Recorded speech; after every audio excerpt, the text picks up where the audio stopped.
गलत हुआ। आहत हैं हमारी पत्नी। मेरी पत्नी के लिए पहली घटना थी, श्रीकला जी के लिए वो आहत हैं। भी मुझे 1 साल जेल रखा गया, हम लोगों को 10-12 मुकदमे ला दे गए।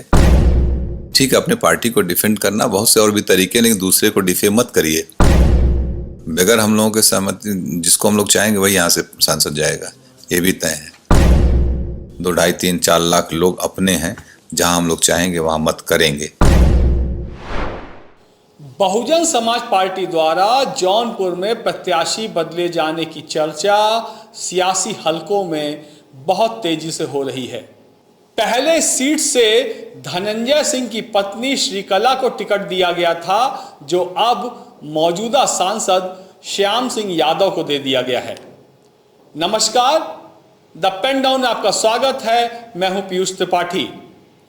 सबसे पहले आप सबसे अपील है कि हमारे चैनल को लाइक और सब्सक्राइब जरूर करें। वैसे तो बसपा ने कई सीटों पर प्रत्याशी बदले, लेकिन सबसे ज्यादा चर्चा जौनपुर सीट की है। इस सीट से अब श्याम सिंह यादव बसपा प्रत्याशी हैं, जबकि पहले यहां से श्रीकला रेड्डी को टिकट दिया गया था, जो धनंजय सिंह की पत्नी हैं। टिकट कटने पर बाहुबली धनंजय सिंह का कहना है कि इससे उनकी पत्नी बहुत आहत हैं, लेकिन अंदर की खबर कुछ और ही बताई जा रही है।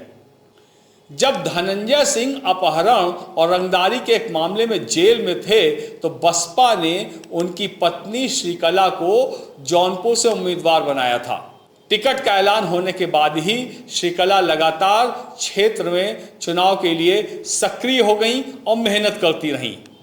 धनंजय सिंह के जेल से बाहर आने के बाद ही पर्चा दाखिल करने से एक रात पहले ये खबर आई कि बसपा ने श्रीकला धनंजय सिंह की जगह जौनपुर से अपने वर्तमान सांसद श्याम सिंह यादव को टिकट दे दिया है। इस बारे में श्याम सिंह यादव ने कहा कि उन्हें रात में 1 बजे मायावती का फोन आया कि उन्हें चुनाव लड़ना है, जबकि वो तो बाहर जाने की तैयारी कर रहे थे। बसपा की ओर से भी कहा गया कि खुद धनंजय सिंह ने अपनी पत्नी का टिकट वापस कर दिया।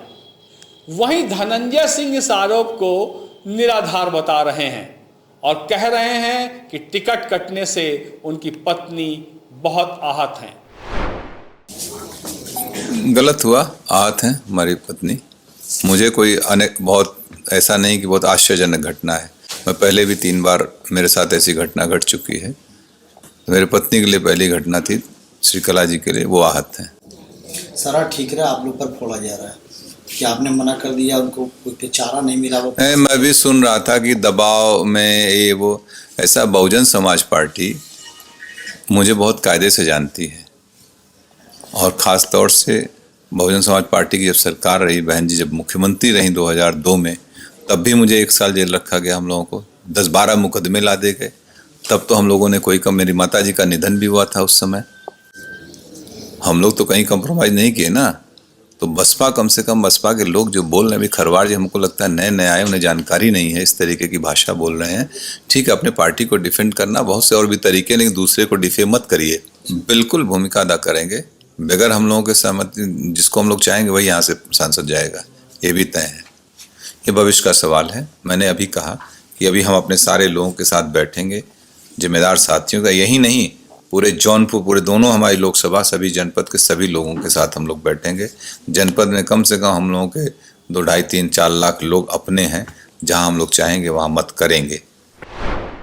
इस बीच श्रीकला रेड्डी का एक ट्वीट भी इस मामले में सामने आया है, जिसमें वो लिखती हैं कि सरकारें हमसे हैं, हम उनसे नहीं। धनंजय सिंह ये भी कह रहे हैं कि आगे की रणनीति वो अपने साथियों के साथ बैठकर निर्धारित करेंगे। धनंजय का दावा है कि करीब 3-4 लाख लोग उनके साथ हैं। शायद उनका ये कहना सही भी है। धनंजय सिंह ठाकुर बिरादरी से आते हैं। यहाँ से वो विधायक और सांसद रह चुके हैं। वहीं भाजपा प्रत्याशी कृपाशंकर सिंह भी ठाकुर बिरादरी से ही आते हैं। यदि धनंजय की पत्नी श्रीकला चुनाव लड़ती हैं तो ठाकुर वोट बढ़ सकते हैं। जिससे भाजपा प्रत्याशी को नुकसान हो सकता था। वहीं श्याम सिंह यादव के आने से ठाकुर वोट बंटने का खतरा कम हो गया है। चर्चा यही है कि धनंजय खुद भी चाहते थे कि बसपा प्रत्याशी बदल दे। इसके पीछे किसी दबाव को वजह बताया जा रहा है और कहा जा रहा है कि धनंजय सिंह ने किसी के इशारे पर ऐसा किया है। हालांकि यह इशारा किसका है, इस पर कोई मुंह नहीं खोल रहा है। इसे ठाकुर बिरादरी का दबाव भी बताया जा रहा है। हाल ही में ऐसे कई घटनाक्रम हुए हैं जिससे ये कयास लगाए जा रहे हैं। मसलन राजा भैया की बंगलुरु में अमित शाह से मुलाकात और बस्ती के सपा नेता राजकिशोर सिंह का बीजेपी में शामिल होना और अब अभय सिंह भी बीजेपी का समर्थन कर रहे हैं। कारण कोई भी हो, लेकिन श्रीकला धनंजय सिंह का टिकट कटने के बाद बीजेपी के कृपाशंकर सिंह की राह अब आसान मानी जा रही है, क्योंकि बसपा से श्याम सिंह यादव चुनाव मैदान में हैं, तो एनआरएचएम घोटाले के आरोपी बाबू सिंह कुशवाहा सपा से उम्मीदवार हैं। अगर बाबू सिंह कुशवाहा श्याम सिंह यादव के वोट बैंक में सेंध लगाते हैं तो इसका फायदा कृपाशंकर सिंह को मिल सकता है। आप ऐसे ही अन्य विविध खबरों को देखने के लिए हमारा चैनल द पेन डाउन लगातार देखते रहिए व इसे लाइक व सब्सक्राइब भी जरूर करिए और बेल आइकन भी अवश्य दबाएं। धन्यवाद।